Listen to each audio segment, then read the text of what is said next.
Everyone is welcome to the movie review. We remind you with love, you can subscribe us to watch the latest videos that we upload.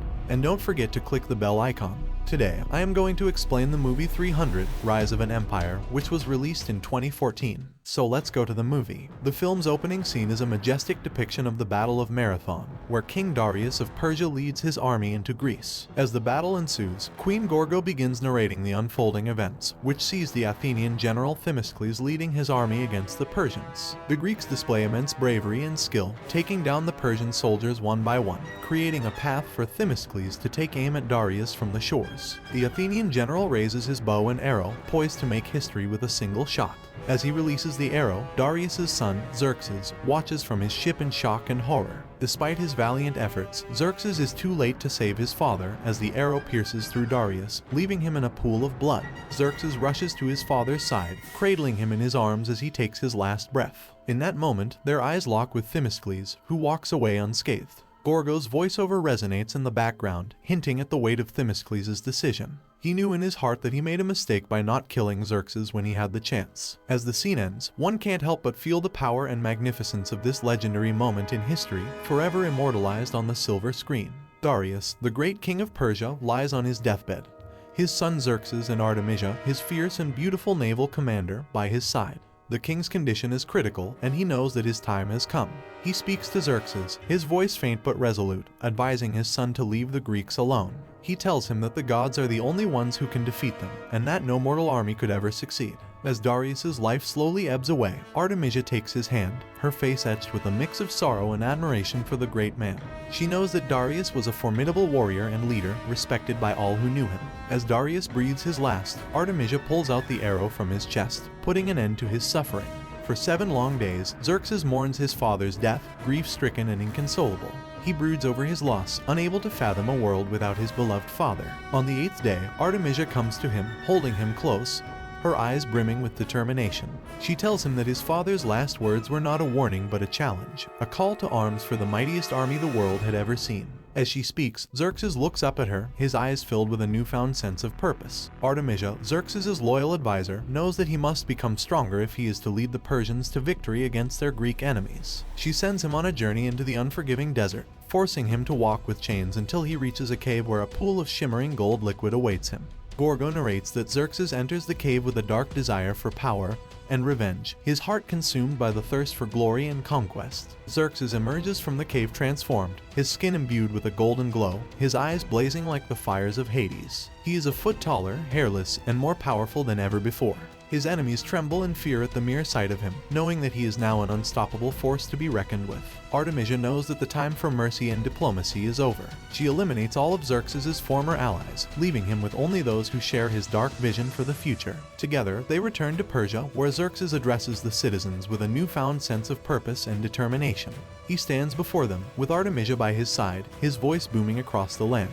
He declares, for glory's sake, war. The Persians roar with approval, their hearts filled with a burning desire to conquer and triumph. Xerxes' words ring out like a battle cry, setting the stage for the ultimate showdown between the might of Persia and the courage of Greece. As Xerxes prepares to lead his army across the land towards Thermopylae, Artemisia sets about readying her navy for battle at sea. Meanwhile, in Athens, Themistocles meets with the council to discuss his own naval strategy for taking on the Persians. Although the Athenians are desperate to defeat their enemies, they are wary of sacrificing their own men in battle. However, Themistocles is undeterred. He believes that the fight for freedom is worth any sacrifice, and he insists that the council provide him with the best ships available to take on the Persian fleet. Furthermore, Themistocles declares that he will seek help from the Spartans, the fiercest warriors in all of Greece. He knows that if they can be persuaded to join the fight, their strength and bravery will be invaluable in the coming battle. With his resolve and determination, Themistocles inspires the council to put aside their doubts and trust in his leadership. He sets out to build a navy capable of facing the mighty Persians, knowing that the fate of Greece rests on his shoulders. As Themistocles arrived in Sparta, he couldn't help but feel the weight of his mission on his shoulders. He made his way through the bustling city, his eyes darting back and forth as he searched for King Leonidas and his army. Finally, he arrived at the training grounds where he was met with the sight of a brutal beating.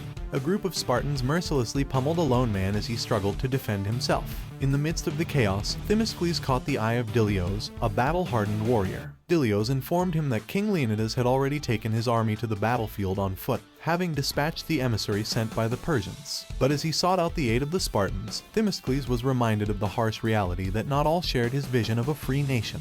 Queen Gorgo herself spoke with him, cautioning him that the Spartans may not be willing to fight for the same ideals that he held so dear. A prisoner is brought before Artemisia on her ship, and he mocks her guards for betraying their own Greek blood by serving under a woman who has pledged loyalty to the enemy nation. But Artemisia's devotion to Persia is unwavering. She unsheathes her sword and swiftly decapitates the man, throwing his head off the ship with contempt. Suddenly, a new figure emerges from the shadows, clad in Athenian armor. "Well, then, allow me to introduce myself," he taunts before leaping into action, quickly dispatching several Persian soldiers. It is Silius, an Athenian spy sent to infiltrate the enemy ranks. As the Persians unleash a volley of arrows at him, he dives into the sea below and narrowly escapes their deadly aim. Silius and his son Callisto return to Themistocles and Ikilos with grave news. The Persians are being led at sea by Artemisia, a woman with Greek blood who now fights for Persia. They recount her story, one of horror and tragedy, as she watched her parents being slaughtered before her eyes and endured years of rape and abuse at the hands of invaders until she was left for dead. Rescued by the Persian emissary, Artemisia was trained in combat and rose to become a general in Darius's army. Despite the daunting odds against them, Themistocles remains determined to fight. Ikilos raises concerns about the small size of their navy compared to the much larger Persian fleet, but Themistocles remains resolute. He knows that this battle is more than just a clash of armies, it is a fight for the freedom of Greece, a fight for the very survival of their people. And so, with steely determination, he prepares his strategy for the coming battle, knowing full well that the mission may be a suicide mission. But to him, it is a necessary sacrifice in the name of freedom. With Themistocles leading the charge, the Athenian navy sets out to confront the Persian fleet commanded by Artemisia. As they approach, Artaphons informs her of Bendari's strategy, and Artemisia prepares her forces for battle. But Themistocles instills a sense of fearlessness and unity among his men, rallying them to fight for each other and their homeland. The clash of ships is a cacophony of splintering wood and clashing steel, as the Athenians ram their ships with ferocity into the Persian vessels. The Greeks fight with unyielding determination, unleashing a barrage of arrows and spears upon their enemies. Despite their overwhelming numbers, the Persians are no match for the skill and bravery of the Athenians, with Callisto hurling his spears with deadly precision at the enemy ships. The sea churns with blood as the battle rages on, the sound of screams and war cries filling the air. As the sun sets on the Aegean Sea, the battle continues to rage on, with neither side giving an inch. But in the end, it is the Athenians who emerge victorious, their courage and determination paving the way to triumph against seemingly insurmountable odds. Artemisia watches with cold detachment as Bendari meets his fate at the bottom of the sea, her dissatisfaction palpable. The other generals, unaware of her true motivations, assume that she is mourning the loss of her soldiers. However, Artemisia is disappointed in them, not the loss of her troops. As she ponders the aftermath of the battle, she longs for a companion, someone who can stand by her side and understand her vision for the future. As the sun rose on the following day, the Athenians implemented a strategic plan to lure the Persians into a narrow crevice. The plan was successful, as the leading ship got stuck and the rest of the Persian fleet crashed into it, creating chaos and confusion. With the Athenians leaping from the cliffs above, the Persians were met with a ferocious onslaught. In the midst of the battle, Kashani, the Persian general, faced Themistocles, but was defeated by his skillful swordsmanship. Silius witnessed his son Callisto joining the battle with fervor, but also couldn't bear the thought of losing him. Meanwhile, Artemisia stood on her ship, observing the unfolding events with a mixture of admiration and frustration. Despite being on the receiving end of the Athenians' wrath, she couldn't help but appreciate Themistocles' tactical brilliance and unwavering command over his troops. Artaphon sails his boat to the Athenian camp to invite Themistocles onto Artemisia's barge. Upon arrival, Artemisia welcomes Themistocles into her private chambers and praises his strategic prowess in battle. She inquires about whether he has a family waiting for him back home, to which Themistocles reveals that he has devoted his life to fighting for his country, with no time for personal relationships. Artemisia offers Themistocles an opportunity to join her on her quest for power, hoping to alleviate him of his responsibilities and the burden of conflict. The two of them then start having rough, passionate, and playing, which her guards can clearly hear. Despite the seductive offer, Themistocles respectfully declines. As he turns to leave, Artemisia's anger boils over, and she lashes out at him, accusing him of being merely a mortal man rather than a god.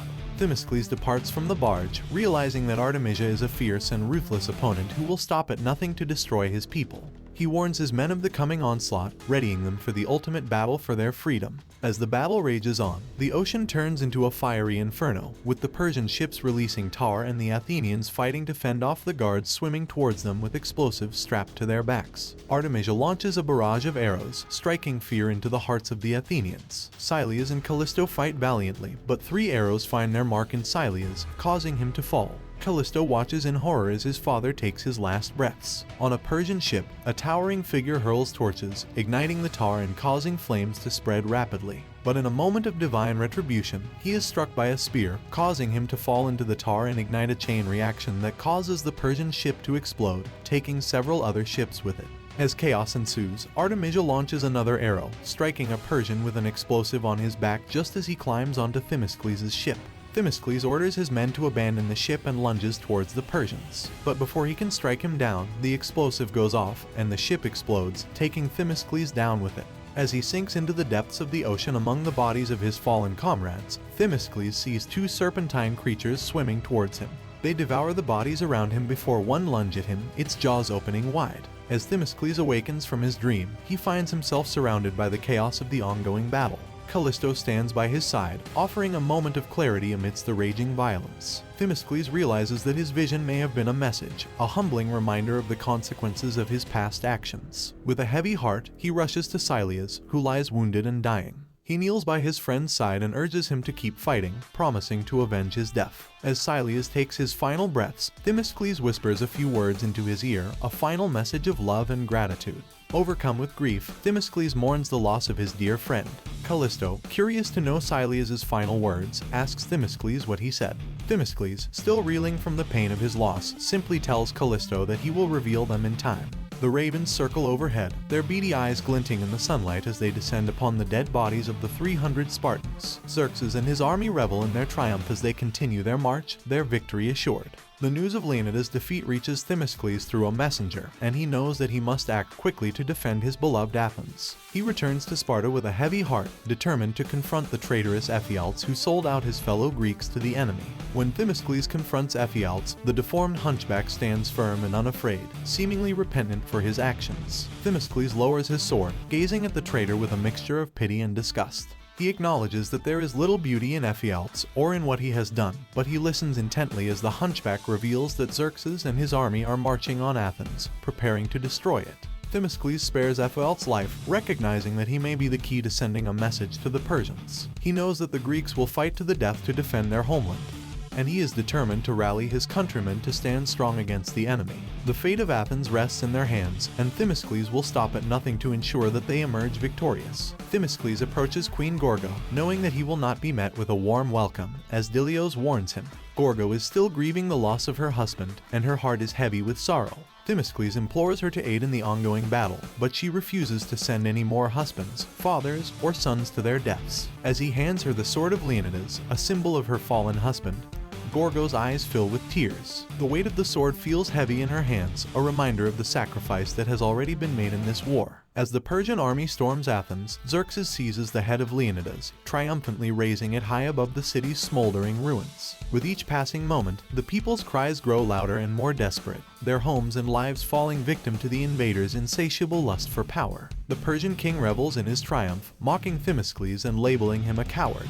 Meanwhile, Ephialtes returns to Xerxes and Artemisia, bearing news of the Greeks' defiance and their determined return to the sea. The mention of Themistocles' name awakens a fierce determination within Artemisia, who vows to put an end to the Athenians once and for all. With a grim determination, she sets off to gather her forces and prepare for the final confrontation, determined to vanquish her foes and secure her place in history. As Themistocles surveys his tired and battered men, he understands the weight of their sacrifices and the burden of their past defeats. He sees in their eyes the fear of more bloodshed, the reluctance to endure another battle.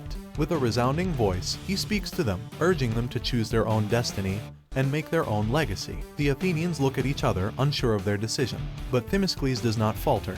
The words echo across the sea, and the Athenians cheer, their spirits lifted and their determination renewed. In the final battle, the outnumbered Athenians face the vast Persian fleet at sea. Themistocles shares with Callisto his father's last words, acknowledging that he has earned his place at the table and is ready to fight. Both Themistocles and Artemisia once again take charge of their respective armies, leading their ships into battle. As the ships clash, the Athenians charge forward with swift and unrelenting force. However, Artemisia is not one to sit back and watch. With 2 swords in hand, she fights fiercely against the Greeks, determined to eliminate as many of them as possible. Amidst the chaos of the raging battle, Themistocles charges forward on his horse, determined to confront Artemisia once and for all. As he reaches her ship, he reminds her of the offer she made earlier, but he resolutely refuses. Infuriated by his defiance, Artemisia launches into a fierce duel with him, taunting him with barbs and insults. Themistocles fights back with equal ferocity, his sword flashing in the sunlight. Despite her skill and agility, he manages to hold his ground, and the 2 of them soon find themselves at a stalemate, their swords pressed against each other's throats. But even in this moment, Themistocles remains steadfast in his resolve. He looks Artemisia in the eye and tells her that it is time for her to surrender. Gorgo, with her army of Spartans, leads the charge, recounting the tale from the beginning and inspiring her troops with her own stirring words. The forces of other allied nations join in, creating a formidable army. As Themistocles confronts Artemisia, he sees the tide of the battle turning in their favor. With one last plea for surrender, Artemisia chooses to fight. But Themistocles swiftly deals the fatal blow. As she collapses, Gorgo and Dilios arrive on the scene, standing by Themistocles as the allied forces close in on the Persian fleet. Xerxes, observing from the cliffside, turns his back on Artemisia. In her final moments, she watches the defeat of her navy and the triumph of the Greeks. The movie concludes with a powerful image of the Spartans and Athenians joining forces to achieve a decisive victory over the Persians. So, that's it. This is a very nice movie. If you haven't already watched it, you must watch it. Be sure to comment with your thoughts below. If the video feels good, then like this video. Finally, don't forget to subscribe to our channel, and don't forget to click the bell icon to be notified of our latest videos. Thank you for watching this video and have a nice day.